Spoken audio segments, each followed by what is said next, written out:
اللہ تعالیٰ بندوں کو آزماتا ہے، سبسکرائب کریں پرکھ اور کرتا بیل ہے، آئیکن کو امتحان دبا دیں لیتا تاکہ ہے، ہماری طرح طرح لیٹسٹ کی ویڈیو آپ تک پہنچ نعمتوں سے سکے۔ اسے مالا مال کرتا ہے، کاروبار وسیع ہو جاتا ہے، اس کے لیے دولت کے انبار لگ جاتے ہیں، دنیاوی مال و اسباب اس کے لیے جمع ہو جاتا ہے،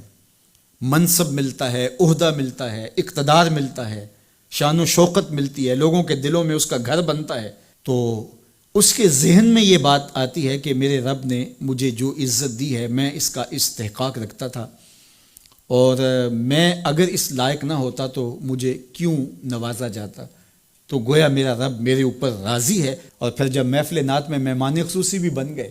تو پھر تو ان کے نفس کو اور تسکین مل گئی۔ جب پیر صاحب نے بھی ان کو ہی اہمیت دی تو پھر انہیں لگا کہ واقعہ ہی ہمارا رب ہم پہ راضی ہی ہے، تبھی تو ہمیں مذہبی طبقوں کے اندر بھی اہمیت مل رہی ہے، حالانکہ وہ جانتے ہیں کہ ہم نے یہ دولت کیسے حاصل کی ہے، وہ جانتے ہیں کہ ہمیں سجدے کی توفیق نصیب نہیں ہے، وہ جانتے ہیں کہ آج اس محفل میں مہمان خصوصی سے تو کل ہم شراب خانے میں تھے، انہیں پتہ ہے، لیکن اس کی طرف توجہ نہیں جاتی، سوچتے نہیں ہیں، بلکہ وہ یہ سمجھتے ہیں کہ ہمیں یہ جو عزت مل رہی ہے یہ اللہ تعالیٰ کی طرف سے ہماری کسی قبولیت کی وجہ سے یہ عزت ہے، حالانکہ یہ ان کی آزمائش تھی، ان کا امتحان تھا۔ دوسری بات، وَأَمَّا إِذَا مَبْتَلَاهُ، اور جب اللہ اس کو آزماتا ہے، فَقَدَرَ عَلَيْهِ رِزْقَهُ، اور اس کے رزق کو تنگ کرتا ہے، اس کو آزمائش کی بھٹی میں ڈالتا ہے، فَيَقُولُ رَبِّي أَهَانَنِ، تو پھر وہ چیخ اٹھتا ہے میرے رب نے تو مجھے ذلیل کر کے رکھ دیا۔ بیماری آ جائے، ابتلا میں مبتلا ہو تو وہ کہتا ہے کہ میرا رب مجھ سے ناراض ہو گئے، تو یہ انسان کی کج فکری، ایسا نہیں ہے۔ کسی شخص کو دولت کا دیا جانا یہ اللہ کی رضا کی دلیل نہیں ہے، اور کسی شخص کو غربت کے امتحان میں ڈالا جانا یہ اللہ کی ناراضگی کی دلیل نہیں ہے۔ حضرت امام رازی نے لکھا ہے کہ مکے سے لے کر طائف تک 70 ایسے نبیوں کی قبریں ہیں جن کی وفات صرف بھوک کی وجہ سے ہوئی ہے۔ تکلیفوں میں، آزمائشوں میں، امتحانوں میں، ابتلاؤں میں اس کے بندے رہے ہیں۔ میرے اور آپ کے آقا و مولا حضور ختمی المرتبت کے گھر میں کبھی برابر چولہا نہیں جلتا تھا، کبھی کھانے کے لیے کچھ میسر نہیں ہوتا تھا، پانی پی کے اور کھجور کھا کے گزارا ہوتا تھا، تو یہ تو کوئی دلیل نہیں ہے۔ اللہ کی رضا کی دلیل کیا ہے؟ نیکی کی توفیق مل جانا۔